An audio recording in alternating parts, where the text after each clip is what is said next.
कानून व्यवस्था की स्थिति को दृष्टिगत रखते हुए कई बार ये समस्याएं आती हैं कि लावारिस, लादावा यानी कि अनक्लेम्ड अनआइडेंटिफाइड डेड बॉडीज़ का डिस्पोजल कैसे किया जाए।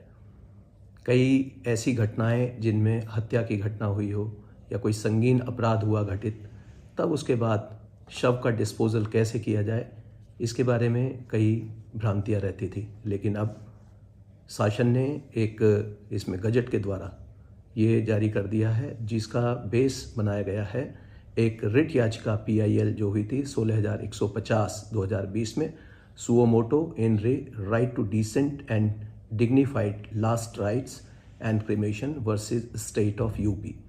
इसमें एक SOP, एक मानक इसमें प्रोसीजर दे दिया गया है कि किस प्रकार से स्टैंडर्ड ऑपरेटिंग प्रोसीजर होगा, शवों का परीक्षण कैसे किया जाएगा, उसका डिस्पोजल कैसे होगा।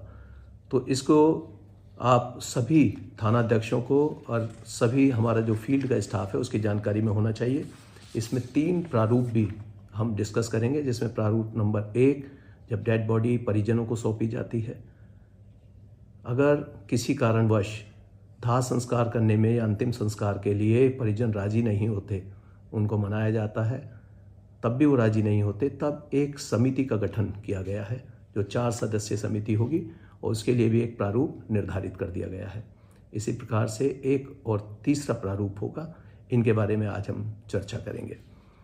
ये जो अभी रिट जारी हुई थी, तो इसमें जो डायरेक्शंस हुए थे उससे हमारा जो पुलिस रेगुलेशन का हमारा चैप्टर 12 है, जिसमें 139A, ये भी रेलेवेंट है कि किस प्रकार से अनक्लेम्ड डेड बॉडीज़ का हम इसमें संचालन करेंगे।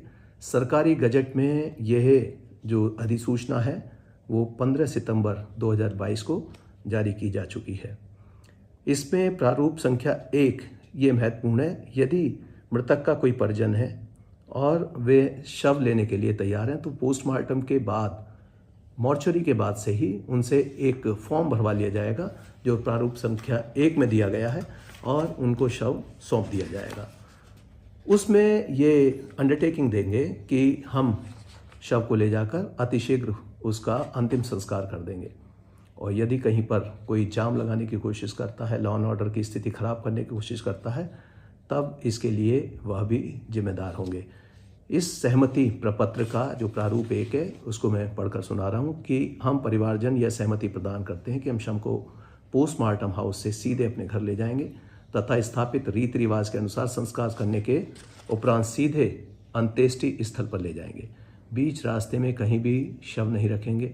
भीड़ एकत्रित, जाम लगाने या किसी दल या संगठन के सहयोग से धरना प्रदर्शन करने अथवा किसी प्रकार की कानून व्यवस्था अथवा लोक व्यवस्था के लिए प्रतिकूल परिस्थिति उत्पन्न करने जैसी कार्रवाई नहीं करेंगे, और न ही किसी अन्य को ऐसा करने की अनुमति प्रदान करेंगे।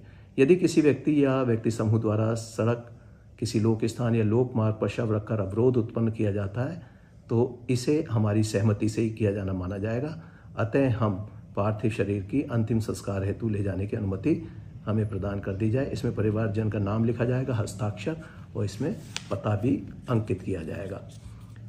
यदि किसी कारणवश यह अंतिम संस्कार के लिए तैयार नहीं होते, तो इसमें हमें इस बात का ध्यान रखना होगा कि जो ससम्मान अंत्येष्टि या अंतिम संस्कार किया जाना है, उसमें हम एक समिति बना दें, और इस समिति में 4 सदस्य होंगे, जिसके अध्यक्ष होंगे उप जिला मजिस्ट्रेट SDM, इसके सदस्य होंगे क्षेत्राधिकारी, और साथ ही इसमें थानाध्यक्ष को भी मेंबर बनाया गया है, और एक और राजस्व कर्मी को मेंबर इसमें बना दिया जाएगा। इस प्रकार से फिर ये पंचनामा तैयार किया जाएगा। पंचनामा तैयार करते समय इस बात का ध्यान रखा जाएगा कि जिस समुदाय का व्यक्ति है, मृतक है, उसके समुदाय के लोगों को उसमें मेंबर बनाया जाए, पंचनामे में उनको शामिल किया जाए, और ये सारी संपूर्ण परिस्थितियों का उसमें उल्लेख किया जाएगा। और ये प्रारूप संख्या 2 जो मैं अभी पढ़ता हूँ, उसके अनुसार इसको तैयार किया जाएगा। इसमें यह बात आपको लिखनी होगी कि यह लोक व्यवस्था के लिए कुछ खतरा उत्पन्न हो सकता है, या सार्वजनिक संपत्ति या जान माल की सुरक्षा पर कोई इसमें सवाल लग सकता है। इसलिए यह अंतिम संस्कार इस समिति के द्वारा किया जाना आवश्यक है। लेकिन इसमें आपको फाइनल अप्रूवल लेना होगा जिला मजिस्ट्रेट या पुलिस कमिश्नर का। उसके उपरांत ही इसको जो प्रारूप संख्या 2 है उसको भरा जाएगा। इस पंचनामा का जो प्रपत्र होगा उसमें मृतक का नाम, उसका धर्म, मृत्यु का दिनांक, परिस्थितियाँ, मृतक की उम्र लगभग, और जो पंच सदस्य हैं परिजनों के नाम, पता, अन्य सुसंगत विवरण इसमें अंकित किया जाएगा। और पंचनामा समिति का सुझाव व हस्ताक्षर इसमें बनाए जाएंगे। इस प्रारूप 2 के अनुसार जब कार्रवाई कर ली जाएगी, फिर यह देखा जाएगा कि अंतिम संस्कार दिन में ही किया जाए। यथासंभव यदि कोई अन्य कारण होते हैं तो उसके रीति रिवाज, परंपराओं का भी ध्यान रखा जाएगा। यदि मृतक का परिवार अंत्येष्टि की अनुमति दे देता है रात्रि में करने की, तब भी यह रात्रि में अंतिम संस्कार किया जा सकता है। इस विषय में जो पुलिस कमिश्नर हैं और जिला मजिस्ट्रेट, उनका निर्णय अंतिम व सर्वमान्य होगा। ये सभी डिसीजंस इलेक्ट्रॉनिकली, ईमेल के द्वारा, व्हाट्सएप के द्वारा भी ये भेजे जा सकते हैं। अभी तक के जितने भी कम्युनिकेशंस हैं उनका ध्यान रखा जाएगा कि उन कम्युनिकेशंस को लगभग 1 वर्ष के लिए, कम से कम 1 वर्ष के लिए प्रिजर्व किया जाए। क्योंकि यदि कहीं माननीय न्यायालय में इस पर प्रश्न लगाया जाता है कि ये कार्रवाई गलत तरीके से की गई थी या इसमें SOP का ध्यान नहीं रखा गया, तब आपको यह एविडेंस के तौर पर न्यायालय में पेश करना होगा।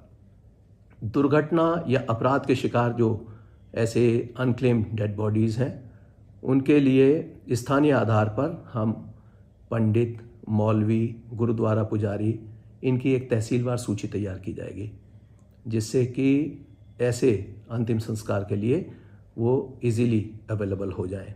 और यह सूची सभी को थानों में और तहसील में भी इनको भेजा जाएगा। जो अनक्लेम्ड डेड बॉडीज़ होती हैं उनका परीक्षण गहराई से होना चाहिए। उनके जो वस्त्र हैं या अन्य बिलोंगिंग्स जो उनकी मिली हैं उसकी, ताकि वो शिनाख्त में आसानी हो सके।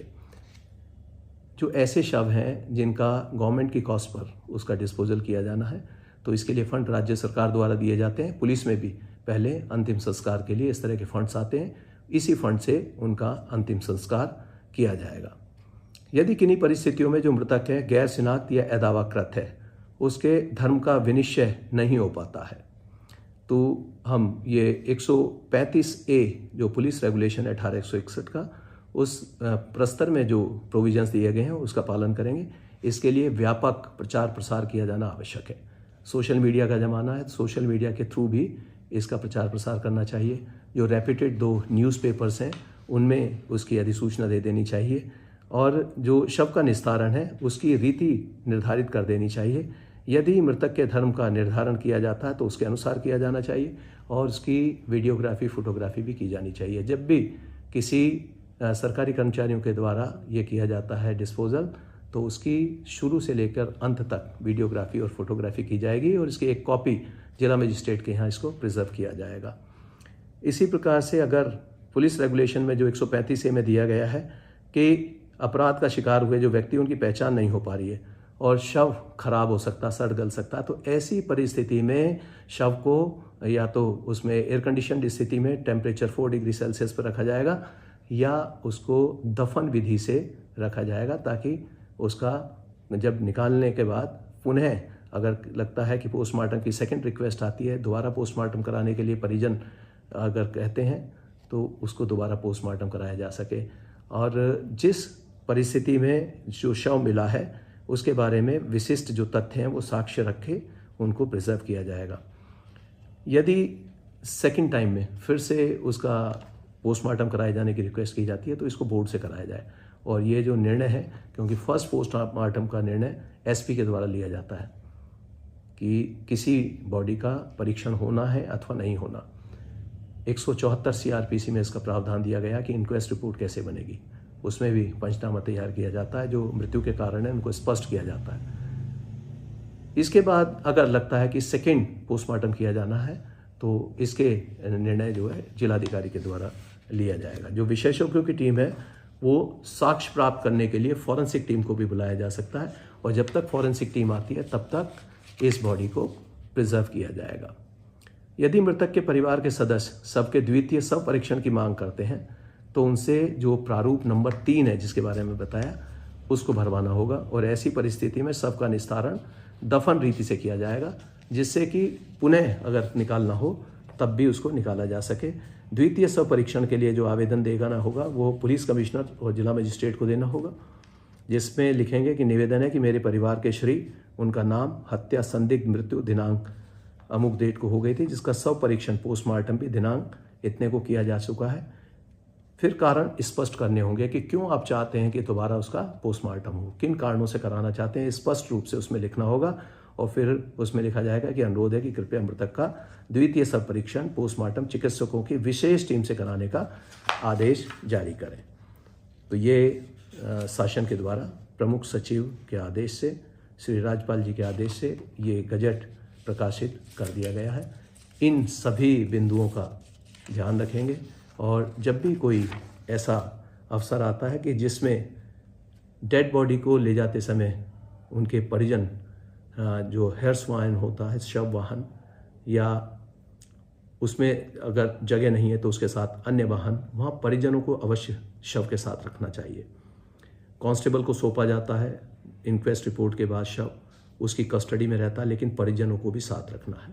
अगर परिजन साथ जाने से इनकार करते हैं, ऐसी परिस्थिति में 2 राजस्व कर्मियों को या पुलिस कर्मियों को शव के साथ अवश्य रखना चाहिए।